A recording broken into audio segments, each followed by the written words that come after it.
Sodom and Gomorrah are two of the Old Testament's most infamously sinful cities. The story of how God destroyed Sodom and Gomorrah for their wickedness, but spared Lot and his family. The New Testament uses these cities as examples of behavior that God's people need to avoid. But what exactly was the nature of Sodom's sin? Why did God single them out? And why was Lot spared? The story actually begins when Abraham finds himself hosting three unknown visitors. The Lord appeared to Abraham near the great trees of Mamre while he was sitting at the entrance to his tent in the heat of the day. Abraham sees them approach as he is resting at the entrance of his tent during the hot part of the day. His urgency and deep respect for the visitors may well indicate that he is aware that they are more than ordinary guests. He does not wait for them to come to him, but hurries out from the tent to greet them, and when he meets them, he bows low to the ground. At a minimum, he recognizes that he is their inferior, but it is much more likely that he understands that one of them is none other than God himself. He said, "If I have found favor in your eyes, my Lord, do not pass your servant by. Let a little water be brought, and then you may all wash your feet and rest under this tree. Let me get you something to eat, so you can be refreshed and then go on your way, now that you have come to your servant." So Abraham hurried into the tent to Sarah. "Quick," he said, "get 3 seahs of the finest flour and knead it and bake some bread." Then he ran to the herd and selected a choice, tender calf, and gave it to a servant who hurried to prepare it. He then brought some curds and milk and the calf that had been prepared and set these before them. While they ate, he stood near them under a tree. Then one of them said, "I will surely return to you about this time next year, and Sarah, your wife, will have a son." The visitors finished their rest at Abraham's tent and continued on their journey. The men turned away and went toward Sodom, but Abraham remained standing before the Lord. Then Abraham approached him and said, "Will you sweep away the righteous with the wicked? What if there are 50 righteous people in the city? Will you really sweep it away and not spare the place for the sake of the 50 righteous people in it?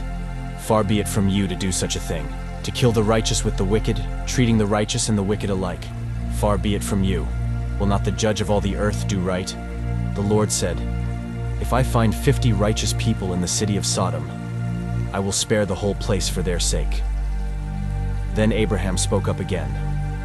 "Now that I have been so bold as to speak to the Lord, though I am nothing but dust and ashes, what if the number of the righteous is 5 less than 50? Will you destroy the whole city for lack of 5 people? If I find 45 there," he said, "I will not destroy it." Once again he spoke to him. "What if only 40 are found there?" He said, "For the sake of 40, I will not do it."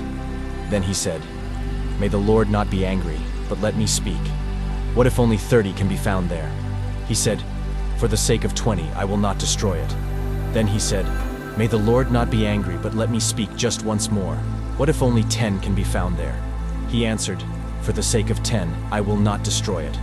When the Lord had finished speaking with Abraham, he left, and Abraham returned home. God had set out towards Sodom and Gomorrah with 2 attending angels. However, only the 2 angels actually enter the city of Sodom. Perhaps the sinfulness of the city kept the holy God from actually entering into its precincts. When they enter, Lot is the first to greet them in the gateway of the city. The gate of an ancient city was not only its public square, but also a place where the leaders of the city would meet. The 2 angels arrived at Sodom in the evening, and Lot was sitting in the gateway of the city. When he saw them, he got up to meet them and bowed down with his face to the ground. "My lords," he said, "please turn aside to your servant's house. You can wash your feet and spend the night and then go on your way early in the morning." "No," they answered, "we will spend the night in the square." But he insisted so strongly that they did go with him and entered his house. He prepared a meal for them, baking bread without yeast, and they ate. Before they had gone to bed, all the men from every part of the city of Sodom, both young and old, surrounded the house. They called to Lot, "Where are the men who came to you tonight? Bring them out to us so that we can have sex with them." Lot at least steps forward as the one who has offered them shelter, not yet knowing their true identities. Lot offers the men his daughters.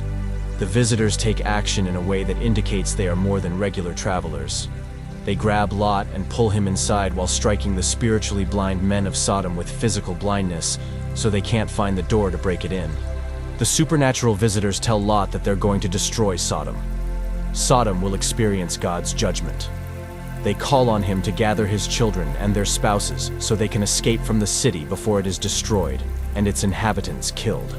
Those pledged to be married to Lot's daughters laugh off Lot's suggestion that they flee the city. Their reaction indicates their lack of spiritual sensitivity and reveals that they participate in the sin of the city. Even Lot, his wife, and their 2 daughters are not quick to leave. The angels have to grab them and pull them out of the city. The angels urge Lot to take his families far, far away from the city, because they intend not just to destroy the city, but the entire area. Lot and his family are not to stop, and they are not to look back. In his request, Lot acknowledges the grace and kindness that the angels have extended to him, even as he requests even more mercy. He does not feel like he can make it to the mountains before the destruction comes, perhaps because of his age. The angels agree to let him seek refuge in Zoar, and this perhaps explains how Zoar managed to avoid the destruction of the general area.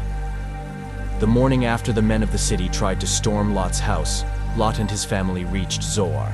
God's angelic messengers had warned Lot and his family not to look back on the city. At this moment, God brought his punishment in the form of raining burning sulfur on Sodom and Gomorrah. Lot's wife looked back and God turned her into a pillar of salt. What was the sin of Sodom? The sin of rape, the sin of inhospitality, living in a toxic culture. The story of Lot reminds us that even today and even in the West, we live in a culture that is not friendly to our faith.